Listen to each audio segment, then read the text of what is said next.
नमस्कार दोस्तों, स्वागत है आप सभी का हमारे यूट्यूब चैनल में।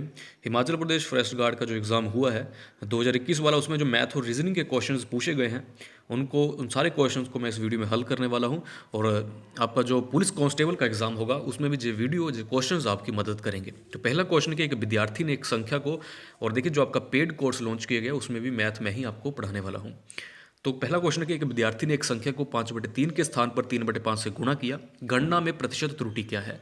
तो किसी संख्या को 5/3 से गुणा करने के लिए कहा गया, लेकिन उस विद्यार्थी ने गुणा कर दिया उस संख्या को 3/5 से। तो आपसे कहा जा रहा है कि प्रतिशत त्रुटि कितनी है। तो हमें नहीं पता कि किस संख्या से उसे 5/3 को गुणा करने के लिए कहा गया, तो मैंने मान लिया कि वो संख्या x होगी। वो संख्या x थी जिससे 5/3 को गुणा करने के लिए कहा गया, लेकिन उस विद्यार्थी ने गुणा कर दिया उस संख्या को 3/5 से।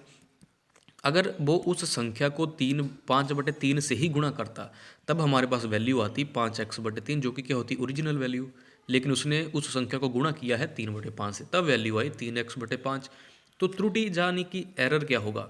तो एरर की वैल्यू होगी जो ओरिजिनल वैल्यू आनी चाहिए थी और जो वैल्यू आई, उन दोनों का जो डिफरेंस होगा वही क्या होगा? त्रुटि या एरर होगा। यानी कि 5x/3 ओरिजिनल वैल्यू और वैल्यू आई 3x/5, तो इन दोनों का डिफरेंस। तो एलसीएम 3 और 5 का 15 होगा। 15 को 3 भाग करेगा आएगा 5, 5 ऊपर 5x को गुणा करेगा तो 25x। इसी तरह अब 5 15 को भाग करेगा आएगा 3 भागफल, 3 ऊपर 3x को गुणा करेगा तो 9x। 25x माइनस 9x तो 16x/15। जे आई आपकी एरर की वैल्यू। अगर एरर की वैल्यू पूछी गई होती, त्रुटि पूछी गई होती, तब तो आपका आंसर हो जाता। लेकिन आपसे पूछा गया कि प्रतिशत त्रुटि निकाली, यानी कि परसेंटेज एरर निकालिए। तो हमने इस वैल्यू को परसेंटेज में कन्वर्ट करना है। तो परसेंटेज में कन्वर्ट देखिए कैसे करेंगे। अब हम निकालने वाले हैं परसेंटेज एरर। तो परसेंटेज एरर देखिए कैसे कैलकुलेट करेंगे। जो त्रुटि की वैल्यू यानी कि जो एरर की वैल्यू आई है बटा जो कि ओरिजिनल वैल्यू थी इन 200। जब हम परसेंटेज में बदलते हैं तब हम 100 से गुणा करते हैं, और जब परसेंटेज को हटाना हो तब हम 100 से भाग करते हैं। तो जे फार्मूला हो गया error upon original value in 200। इसे अगर आप सोल्व करेंगे तो आपका आंसर आएगा 64%। आप इसे देखिए डायरेक्ट भी निकाल सकते हैं। डायरेक्ट देखिए आप कैसे निकालेंगे, होगा तो तभी भी ऐसा ही। तो परसेंटेज एरर को अगर आपने डायरेक्ट कैलकुलेट करना तो कैसे करेंगे? तो एक मिनट। तो परसेंटेज एरर हमें गुणा करने के लिए कहा गया था 5/3 से, माइनस हमने गुणा की 3/5 से। नीचे लिखेंगे 5/3 गुणा कर देंगे 100 से, तब भी आपका आंसर आएगा 64%। तो इस तरीके से इस क्वेश्चन को करेंगे। देखिए नेक्स्ट क्वेश्चन क्या कह रहा है। नेक्स्ट क्वेश्चन कह रहा है कि what is decimal expansion of 17/8। सबसे पहले तो समझिए कि डेसिमल एक्सपेंशन होता क्या है। डेसिमल एक्सपेंशन होता है कि जब भी आप किसी दो संख्या को भाग करते हैं तो आपका जो आंसर आए वो दशमलव में आए, उसे हम कहते हैं डेसिमल एक्सपेंशन। अब देखिए आपके आंसर किस तरीके से दे रखे, आपसे भागफल या शेषफल नहीं पूछा गया है। Terminating, non terminating, recurring, non terminating, recurring, इस तरीके से आपको ऑप्शन दिए गए हैं। इसका जो आंसर आंसर होगा टर्मिनेटिंग। टर्मिनेटिंग का मतलब ये होता है कि जब भी आप भाग करेंगे, जो आपका आंसर आएगा उसमें आपको एंड पॉइंट मिल जाए, यानी कि आपकी भाग हो जाए खत्म, आपका शेषफल आ जाए 0, उसे हम कहते हैं टर्मिनेटिंग। जैसे अगर हम 8 को 17 से भाग देंगे तो 8 दूनी 16, बचा एक, लगी दशमलव, बने 10, 8 एकम 8, 10 में से 8 गए 2 बचे, बने 20, 8 दूनी 16, 20 में से 16 गए बचे 4, बने 40, 8 पंजे 40। तो आपकी भाग होगी खत्म, जब यानी कि आपको एंड पॉइंट मिल जाए, कि भाग आपकी खत्म हो जाए, आपको एंड पॉइंट मिल जाए। टर्मिनेटिंग जो डेसिमल होता है उसे हमें क्लासिफाइड करते हैं फाइनाइट नंबर्स में। फाइनाइट यानी कि जब आपकी भागफल हो जाए खत्म, तो इस केस में भागफल खत्म, शेषफल 0 आ गया, तो हम इसे कहेंगे ये टर्मिनेटिंग नंबर है। नॉन टर्मिनेटिंग नंबर होता है जब आपकी भाग इनफाइनाइट चलती जाए, खत्म ही ना हो, इनफाइनाइट्स नंबर, तो यानी कि आगे चलती जाए, तब हम कहेंगे नॉन टर्मिनेटिंग। अब आगे है रिकरिंग। रिकरिंग का मतलब क्या होता है? देखिए जो नॉन टर्मिनेटिंग, जो डेसिमल एक्सपेंशन होता है, नॉन टर्मिनेटिंग होता है जो, उसको आगे दो पार्ट्स में क्लासिफाइड किया गया। एक होता है रिकरिंग और दूसरा होता है नॉन टर्मिनेटिंग, सॉरी रिकरिंग और दूसरा होता है नॉन टर्मिनेटिंग रिकरिंग। रिकरिंग का देखिए मतलब क्या हुआ। रिकरिंग का मतलब कि दशमलव के बाद आपके नंबर्स रिपीट हों। जैसे हमारे 10 के बाद आया आपका 45, उसके बाद फिर 45, उसके बाद फिर 45, उसके बाद फिर 45, भाग चलती जा रही है, लेकिन 45 45 बार बार क्या हो रहे हैं? रिपीट हो रहे हैं। तो 45 को के ऊपर मैं इसे मोड का साइन लगा दूंगा, बार का साइन, बोर्ड नहीं, बार का साइन। इसका मतलब ये होगा कि दशमलव के बाद 45 45 क्या 45 आपका रिपीट हो रहा है, तब हम कहेंगे रिकरिंग। बाकी नॉन टर्मिनेटिंग रिकरिंग का मतलब ये हुआ कि भाग आपकी चलती है लेकिन रिपीट नहीं हो रहा कोई भी नंबर, जैसे 4 5 फिर 6 फिर 2 फिर 1 ऐसे चलती जा रही है, तब हम कहेंगे नॉन टर्मिनेटिंग रिकरिंग। तो नेक्स्ट क्वेश्चन अब हम देखते हैं, वो आपको जो समझ में आया होगा। नेक्स्ट क्वेश्चन कि an angle which is greater than 180 degree and less than 360 degree. इस प्रश्न का जो राइट आंसर है वो है रिफ्लेक्स एंगल, यानी कि प्रतिवर्ती कोण। अब देखिए कोणों को उनके माप के आधार पर क्लासिफाइड किया गया है। सबसे पहले शुरुआत करते हैं एक्यूट एंगल से। तो देखिए एक्यूट एंगल यानी कि न्यून कोण, न्यून न्यून कोण कौन सा होता है, जिसकी वैल्यू 0 डिग्री से बड़ी और 90 डिग्री से छोटी हो, उसे हम कहते हैं एक्यूट एंगल, न्यून कोण। उसके बाद होता है ऑब्ट्यूस एंगल, उसका मतलब हुआ यानी कि अधिक कोण इंग्लिश में, हिंदी में। इसकी वैल्यू होती है 19 डिग्री से 90 डिग्री से बड़ी लेकिन 180 डिग्री से छोटी। उसके बाद होता है रिफ्लेक्स एंगल। रिफ्लेक्स एंगल का जो वैल्यू होती है वो 180 डिग्री से बड़ी और 360 डिग्री से छोटी होगी। उसके बाद होता है स्ट्रेट कोण। स्ट्रेट कोण होता है एक स्ट्रेट एंगल, जिस कोण की एग्जैक्टली जो वैल्यू होगी वो 180 डिग्री होगी। एक कोण होता है राइट एंगल, जिसे हम कहते हैं राइट एंगल। राइट एंगल जिस कोण की एग्जैक्टली वैल्यू होगी 90 डिग्री। इसके अलावा ऑप्शन में दे रखा कॉम्प्लीमेंट्री एंगल। कॉम्प्लीमेंट्री एंगल जिन दो कोणों का योग या सम 90 डिग्री होगा। सप्लीमेंट्री एंगल उसे कहते हैं जिन दो कोणों का योग या सम 180 डिग्री होगा। तो चलते हैं नेक्स्ट प्रश्न की तरफ। How many bags of grains can be stored in a cuboid granary of 12 metre by 6 metre by 5 metre if each bag occupies space of 0.48 metre cube. एक घनाभ के आकार के गोदाम आयतन इसके जी आपको दे रखा है, उसका माप हमने निकालना कि उसमें कितनी अनाज की बोरियां आ सकती हैं यदि एक बोरी का आयतन इतना हो। तो देखिए इसके लिए सबसे पहले हमें घनाभ का आयतन निकालना पड़ेगा, और घनाभ का आयतन भी आप तभी निकाल पाएंगे जब आपको फार्मूले आते होंगे। तो घनाभ के आयतन का फार्मूला होता है लंबाई गुना चौड़ाई गुना ऊंचाई। दूसरी बात, हमें आयतन ही क्यों निकालना पड़ा, हमने क्षेत्रफल क्यों नहीं निकाल लिया। देखिए मान लीजिए कोई घनाभ रूपी कमरा है।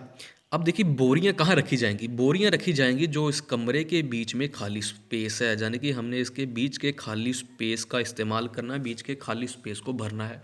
जब हम बीच के खाली स्पेस, जब हम कहते हैं ना जब कि इस स्पेस में कितना पदार्थ आ सकता है, तब हम उसके आयतन की बात कर रहे होते हैं। अब हम इसके बीच के खाली स्पेस की बात कर रहे हैं, हम इसके आयतन की बात कर रहे हैं। तब हम निकालेंगे, पहले हम पूरे कमरे का आयतन निकालेंगे, फिर एक बोरी का आयतन दे रखा है, उस पूरे कमरे का आयतन को हम कर देंगे एक बोरी के आयतन से भाग, हमारा क्या हो जाएगा, आंसर हो जाएगा। तो सबसे पहले तो फार्मूला आना चाहिए। तो इसका फार्मूला देखिए, जिसने पटवारी की क्लासेस भी मेरी अगर कोई देख कर गया होगा मैथ की, तो उसमें मैंने ये सारे टॉपिक करवाए हुए हैं, सारे फार्मूले और बिल्कुल डिटेल में। तो सारे क्वेश्चन आप कर सकते थे अगर वो कोई वीडियो देख कर गया हुआ है तो फार्मूला होता है लंबाई गुना चौड़ाई गुना ऊंचाई, यानी कि volume of cube, volume of cuboid, cube नहीं क्यूबॉइड घनाभ, तो होता है लंबाई गुना चौड़ाई गुना ऊंचाई। तो लंबाई दे रखी है 12 मीटर गुना 6 मीटर गुना 5 मीटर, तो ये आपका होगा 360। अब आयतन की बात की रहे तो मीटर क्यूब। एक बोरी का आयतन आपको दे रखा है 0.48 मीटर क्यूब। अब हमने निकालने की कुल कितनी बोरियां आएंगी, तो कुल बोरियां कितनी आएंगी उस कमरे में, कुल बोरियां, तो वो क्या होगी, वो होगी घनाभ का आयतन बटे एक बोरी का आयतन, जो कि हमें दे रखा 0.48 मीटर क्यूब। मीटर क्यूब से मीटर क्यूब कैंसिल, तो 360 48 को 0.48 यानी कि 0.48, 0.48 को मैं क्या लिख सकता हूँ 48 बटे 100। बटे 100 क्यों किया, क्योंकि जब हम दशमलव हटाते हैं तब हम नीचे बटा करके एक के साथ उतनी जीरो लगा देते हैं जितने स्थान के बाद दशमलव लगा है। 2 स्थान के बाद दशमलव, तो एक के साथ हम 2 जीरो लगाएंगे, 100 चला जाएगा आपका ऊपर। तो 360 बटे 48 गुना 100, तो 12 से चला जाएगा, 12 चौके 48, 30 25 चौका 100, यानी कि 25 तिया 75, 750 आंसर हो जाएगा आपका। नेक्स्ट क्वेश्चन कि if two dice are thrown simultaneously the probability of getting a sum 9 is. कहा जा रहा है कि दो पासों को अगर एक साथ फेंका जाए तो 9 सम आने की क्या प्रायिकता है। सबसे पहले देखिए आपको ये पता होना चाहिए कि जब भी दो लूडो, डाइस लूडो को ही कहते हैं, दो लूडो जब दो पासों को एक साथ फेंका जाता है तब जो टोटल आउटकम्स आती हैं हमारे पास वो होती है 36। कितनी होती है 36। प्रोबेबिलिटी हम निकालते कैसे, यानी कि प्रायिकता, वो हम निकालते हैं पॉसिबल आउटकम्स बटे टोटल आउटकम्स। तो मुझे इस केस में पता है कि टोटल आउटकम्स जब दो लूडो को एक साथ फेंका जाता है तब होता है 36 टोटल आउटकम्स होती हैं। पॉसिबल आउटकम्स होती हैं जो हमें कैलकुलेट करने के लिए कहा गया है। हमें कहा गया है कि सम 9 आने की क्या प्रोबेबिलिटी होगी। क्या प्रोबेबिलिटी है जी, हमने निकालनी, तो हम निकालेंगे पॉसिबल आउटकम्स। टोटल तो मुझे पता 36 है। तो देखिए मान लीजिए अगर सम नो कैसे बनेगा, अगर एक लूडो पर 3 हो और दूसरी लूडो पर 6 आए, या एक लूडो पर 4 या दूसरी पर 5 आए, या एक पर 5 दूसरी पर 4 आए, या एक पर 6 या दूसरी 3। देखिए हर केस में क्या है, 6 + 3 9, 5 + 4 9, 5 + 4 9, 6 3 + 9। इसके अलावा और कोई भी पॉसिबिलिटी नहीं है जिससे आपका जो सम है वो 9 बने। आप कहेंगे कि एक आए दूसरे पर 8 आए, तो देखिए लूडो पर 1 से 6 तक ही नंबर्स होते हैं। तो टोटल 4 पॉसिबिलिटी जिससे आपका जो सम है वो 9 बनेगा। तो ऊपर कितनी पॉसिबिलिटीज़ हैं, सिर्फ 4 ही हैं सम 9 आने की। तो 4/36 यानी कि 1/9 आपका हो जाएगा answer. Next question, if mode and mean of a set of a numbers are 8 and 9 respectively then the value of median will be. ये क्वेश्चन भी आप तभी कर पाते हैं अगर आपको मोड, मीडियन और मीन के बीच का रिलेशन पता हो। तो देखिए रिलेशन क्या होता है, mode is equal to 3 into median -2 into mean. तो मोड के जगह मोड की वैल्यू, मीन की जगह मीन की वैल्यू, मीडियन आपका निकल आएगा। तो मोड की वैल्यू 8, मोड की जगह मैं लिख दिया 8, तो मोड की वैल्यू 8, 3 मीडियन हमने निकालना है, 2 इंटू मीन की वैल्यू 9 है, तो 2 इंटू 9 यानी कि 2 × 9 18 हो जाएगा। 18 जब जाएगा इस तरफ 8 वाली साइड को, जिसकी वैल्यू हमने निकालनी होती है उसे हम करते हैं एक साइड, बाकी सारे हम एक साइड दूसरी साइड ले जाएंगे। तो माइनस के 18 जब उस तरफ जाएंगे 8 वाली साइड, तो प्लस के 18 हो जाएंगे, तो 18 + 8 हो जाएगा 26, यानी कि 3 इंटू मीडियन की वैल्यू आई 26। लेकिन हमें चाहिए सिर्फ मीडियन, तो जो मीडियन की वैल्यू होगी वो होगी 26/3। अब इसे सोल्व करेंगे, 3 8 24, 2 3 6 18, 3 6 18, 3 6 18, ये चलता जाएगा 100। तो हमारा आंसर हो गया 8.67। जब देखिए दशमलव के बाद हम 3 स्थान तक क्या करते हैं, निकालते हैं, तो जब तीसरी जो वैल्यू होती है दशमलव के, जो तीसरा डिजिट होगा अगर उसकी वैल्यू 6 से ज़्यादा है, तो उसके जस्ट जो पिछला नंबर होता है, सॉरी वैल्यू डिजिट होता है, उसको हम एक बढ़ा देते हैं, 6 से 7 कर देंगे, उसमें एक ऐड कर देंगे। अगर 5 से जे छोटा होता तब हम जो उससे पिछला डिजिट है उसमें से एक माइनस कर देते। तो 8.67 ऑप्शन बी इस प्रश्न का राइट आंसर है। नेक्स्ट क्वेश्चन देखिए क्या कहा जा रहा है, द एरिया ऑफ रोम्बस। देखिए ये क्वेश्चन भी आप तभी कर पाते हैं अगर आपको फार्मूला आता है, और ये तो फार्मूला बेस्ड क्वेश्चन है। तो देखिए रोम्बस का जो एरिया होता है उसे हम कैलकुलेट करते हैं d1 × d2/2, d1 × d2/2, जहाँ d1 और d2 क्या है, d1 और d2 उसके दोनों विकर्ण है, विकर्ण मीन्स डायगोनल है।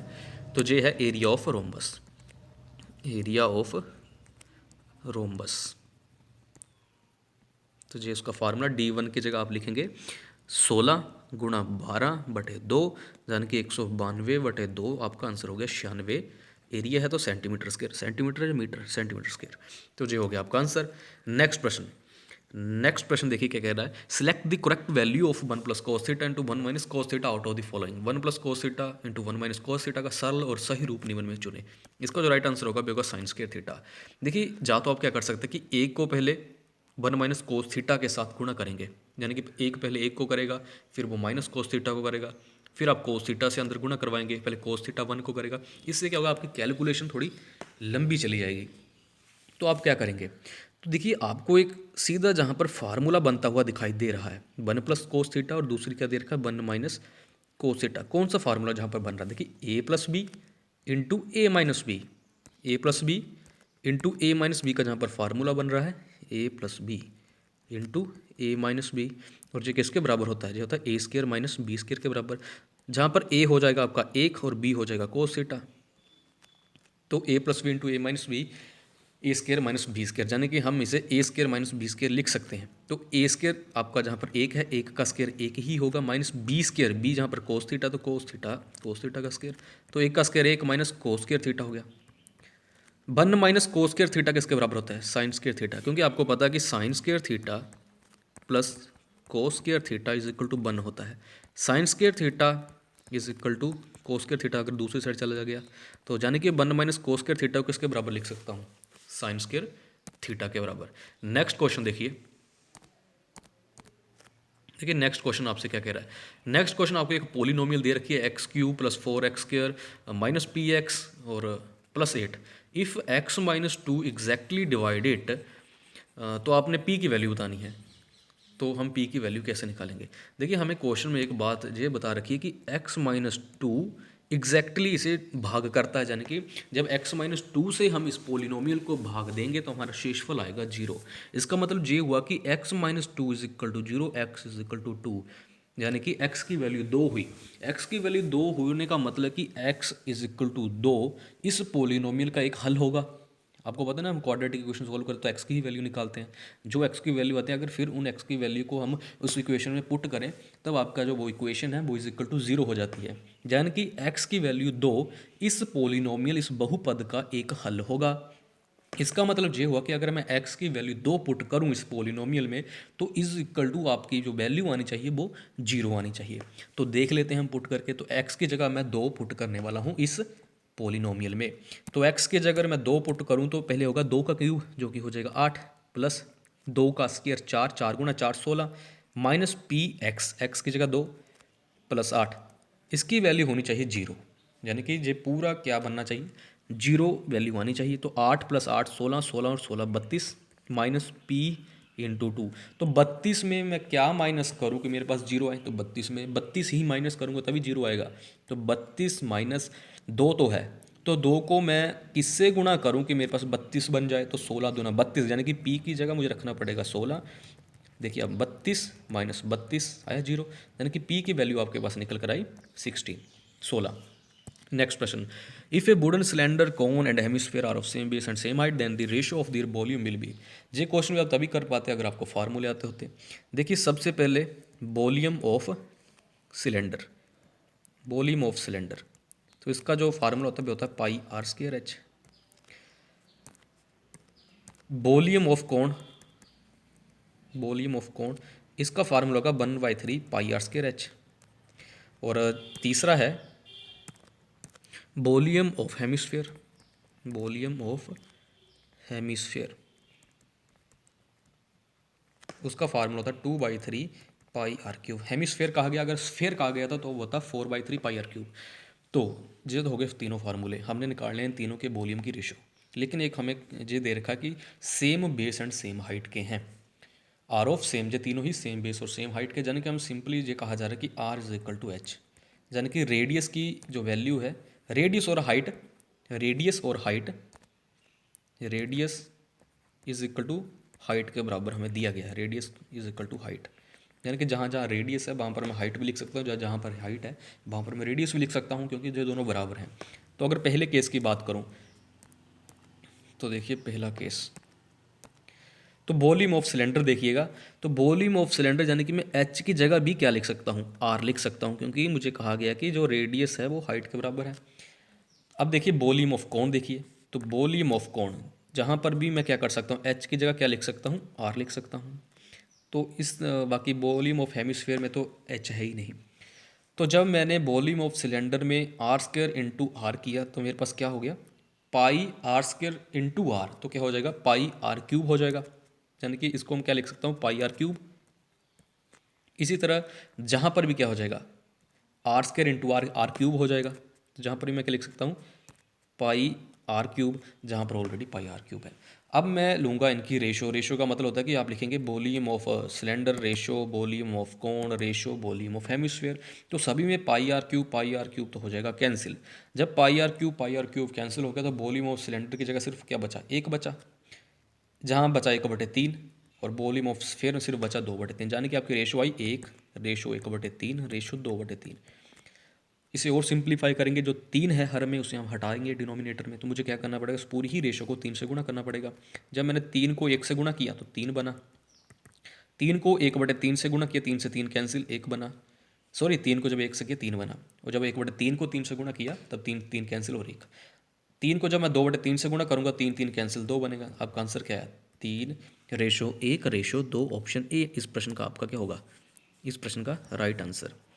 नेक्स्ट प्रश्न है कि find the number in A given table. तो आपने देखिए मिसिंग नंबर फाइंड करना है, तो ये भी बिल्कुल सिंपल सा क्वेश्चन है। देखिए किया क्या गया है इसमें, इसमें ये किया गया कि 8 और 4 को जोड़ा गया है, फिर उसका आधा कर दिया गया और उसे ऊपर लिख दिया गया है। इसी तरह 12 और 6 को जोड़ा गया है और आधा करके ऊपर लिख दिया गया है, यानी कि 8 और 4 12 का आधा 6, 12 और 6 18 का आधा 9। इसी तरह 20 और उसमें कोई संख्या जुड़ेगी जो हमने निकालनी, उसका आधा 15।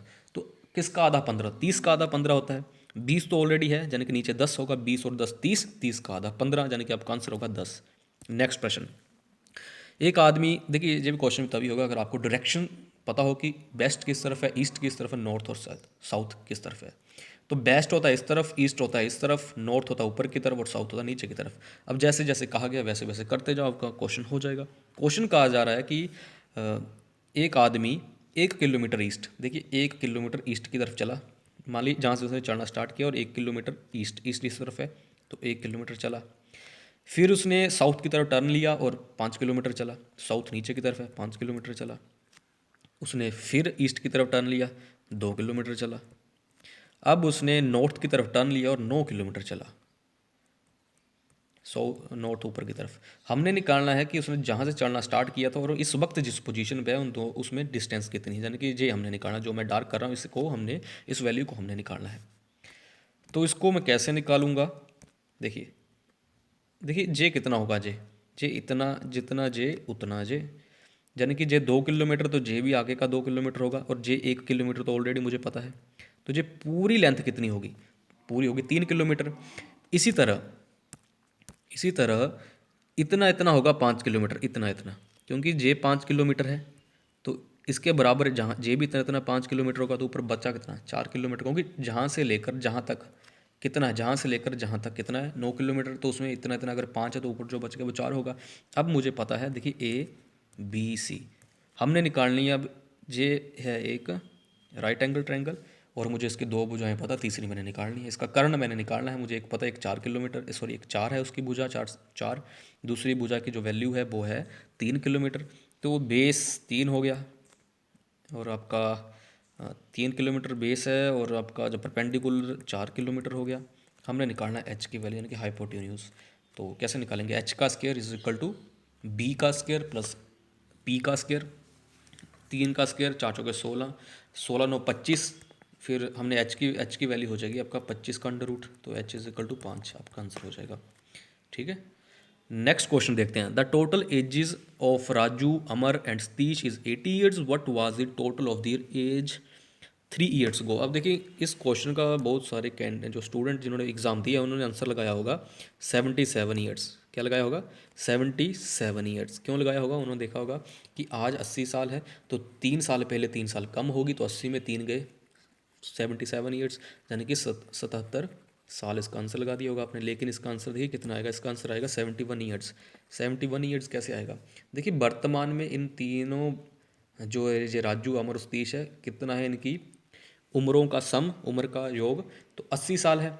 3 साल पहले राजू की भी 3 साल कम होगी, 3 साल पहले अमर की भी 3 साल कम होगी, सतीश की भी 3 साल कम होगी, तो ओवरऑल 3 + 3 6 3 9, 9 साल कम हो जाएंगे 80 में से। तो 80 में से 9 गए तो 71 ईयर्स आपका आंसर हो गया। नेक्स्ट प्रश्न देखते हैं। A person crosses a 200 metre long road in 2 minutes, what is his speed in kilometre per hours. तो देखिए सबसे पहली बात हमने निकालना क्या है, स्पीड। स्पीड मैंने चाल निकालनी है हम, तो चाल का फार्मूला क्या होता है, दूरी बटे समय, दूरी बटे समय। और आपको दूरी भी दे रखी है, समय भी दे रखी है, फिर भी आप क्वेश्चन 100% बहुत सारे कैंडिडेट गलत गलत कर कर आए होंगे। क्यों, देखिए दूरी कितनी दे रखी है इसमें, दूरी दे रखी है हमें 200 मीटर, समय दे रखा है 2 मिनट। तो 2 मिनट में कितने सेकंड हो गए, 120 सेकंड, 120 सेकंड। तो अब चाल निकाल लीजिए, क्योंकि जब मैं चाल अब निकालूंगा तो मेरी चाल आएगी मीटर पर बटे सेकंड में, मीटर प्रति सेकंड में। मुझे पता है मीटर प्रति सेकंड से किलोमीटर प्रति घंटे में कैसे बदलते हैं, जो आपको ज़्यादा आसान लगता है। बाकी ऐसा नहीं है, हम मीटर प्रति मिनट में भी चाल निकाल सकते हैं, और उसको फिर मिनट को हम, और मीटर से हम किलोमीटर, और मिनट से हम सेकंड बना सकते हैं। तो 200 बटे 120, 200 है मीटर और 120 है सेकंड। एक से एक जीरो कटी, 2 × 12, 2 दहे, यानी कि आपका जो निकल कर आया वो आया 5/3, 5/3, 5 मीटर है और 3 सेकंड। देखिए प्रति का मतलब क्या होता है, देखिए 5/3 मीटर प्रति सेकंड, या मीटर पर सेकंड, पर का मतलब होता है बटा या ओवर, जो हम ये जहाँ पर यूज़ करें इसका मतलब बटा ही होता है, यानी कि 5 मीटर बटा 3 सेकंड। अब मैंने 5/3 मीटर प्रति सेकंड को चेंज करना है किलोमीटर प्रति घंटा घंटे में, तो मैं क्या करूँगा, 5/3 को किससे गुणा कर दूंगा, 18/5 से, 3 × 6 = 18। आपका आंसर हो गया 6 किलोमीटर प्रति घंटा। अब देखिए मैं आपको जब मैं टाइम डिस्टेंस वाले जो क्वेश्चन कराऊंगा तब मैं आपको बिल्कुल एकदम अच्छे तरीके से समझाऊंगा। जब आप पटवारी की वीडियो देख सकते हैं वहाँ पर मैंने बिल्कुल अच्छे तरीके से हम क्यों 18/5 से गुणा करते हैं, कैसे चेंज करते हैं, हम कैसे पता चलता है कि अब यूनिट हमें चेंज करनी पड़ेगी। तो ये सारा कुछ मैं आपको जहाँ तो जब जो अब मैं पुलिस की क्लासेस लगाऊंगा तब समझा दूंगा, जहाँ मैंने पटवारी की क्लासेस लगाई वहाँ पर मैंने समझाया हुआ है। नेक्स्ट क्वेश्चन है कि in a mixture of 60 litre the ratio of milk and water 2:1 if the ratio. जो भी क्वेश्चन थोड़ा मैं आपको शॉर्ट में ही समझाऊंगा, बाकी डिटेल में आपको जब मैं करवाऊंगा जो टॉपिक रेशो समझाऊंगा तब मैं आपको जो करवा दूंगा। तो अब देखिए क्वेश्चन समझिए कि 60 लीटर का कोई मिक्सचर है और मिक्सचर किसका है, दूध और पानी का, जिसमें दूध और पानी का जो अनुपात है यानी कि मिल्क एंड वाटर का जो अनुपात है 2:1 है, और कुल जो मिक्सचर की वैल्यू है वो 60 लीटर, यानी कि कुल मिक्सचर है कितना 60 लीटर। इसे ऐसे समझिए 2:1, 2+1 3, यानी कि अगर इसमें 60 लीटर के 3 बराबर हिस्से बनाऊं तो उसमें 2 हिस्से दूध होगा और एक हिस्से में होगा पानी, एक हिस्सा पानी को डिनोट करेगा। देखिए रेशो जनरली क्या होता है, कंपैरिजन होता है, रेशो कंपैरिजन करती है। तो 3 हिस्से अगर मैं 60 के करूँ बराबर बराबर, तो यानी कि 3 हिस्से अगर मैं 60 के बराबर बराबर करूँ तो एक हिस्से में कितना होगा, 20 लीटर मिश्रण होगा, 20 लीटर आएगा, ठीक है। और 2 लीटर हिस्सों में क्या होगा, फिर यही कहा जा रहा है कि अगर इसके 3 पार्ट किए जाएँ 60 लीटर के, तो 2 हिस्से में दूध और एक हिस्से में होगा पानी। तो 2 हिस्से दूध होने का मतलब 2 हिस्से कितने हो गए, 40 लीटर, यानी कि 40 लीटर होगा दूध और 20 लीटर होगा आपका पानी। 40 और 20 60 हो गए, टोटल मिक्सचर बन गया 60 लीटर। अब क्वेश्चन कहा जा रहा है कि हम इसमें और कितना पानी ऐड करें कि जो आपका नई रेशो आपकी 1:2 हो जाए, यानी कि दूध मिल्क। देखिए रेशो का मतलब डिवाइड ही होता है। जैसे आप करेंगे 4/6, तो 2×2=4, 2×3=6, 2/3 आया, इस 2/3 को ही आप 2:3 लिख सकते हैं। तो 40 दूध की मात्रा ऐड आपने करना और बाटर, तो बाटर में मान लीजिए आपने x लीटर और आपको ऐड करना पड़ेगा, ताकि उससे फिर आपकी जो रेशो हो जाएगी वो रेशो हो जाएगी आपकी 1:2। तो 20x क्लोज मल्टीप्लाई इधर चला जाएगा, इधर चला जाएगा, आपका आंसर आ जाएगा x = 60 लीटर। जब आप डायरेक्टली अपनी कॉमन सेंस यूज़ करके भी सोच सकते हैं कि 40 बटा मैं क्या करूं कि मेरे पास 1/2 आ जाए, हल करने पर 40 80 लिखूंगा, सीधी बात है, 40×2 = 80, यानी कि 1/2 आएगा, तभी 1/2 आएगा, यानी कि नीचे मुझे 80 लिखना पड़ेगा, यानी कि पानी की वैल्यू कितनी आनी चाहिए 80। लेकिन मुझे पता है 20 लीटर तो ऑलरेडी पानी था मिश्रण में पहले से ही, तो मैंने ऐड कितना किया 80 बनाने के लिए, 20 में 60 ऐड किए, तो आपका आंसर हो जाएगा 60। Next, what is the probability of impossible event. Impossible event यानी कि असंभव घटना, कोई असंभव घटना उसकी प्रायिकता क्या। देखिए जो घटना ही असंभव है उसकी क्या पॉसिबिलिटी, जीरो ही तो होगी, तो आपका आंसर होगा जीरो। जैसे आपका आपसे कहा जाए कि सूरज के पश्चिम में उगने की क्या प्रायिकता है, तो क्या कभी सूर्य पश्चिम में उग सकता है, नहीं, तो आप कहेंगे जीरो संभावना, कोई संभावना है ही नहीं, कोई पॉसिबिलिटी है ही नहीं, जीरो, तो इसका होगा आंसर जीरो।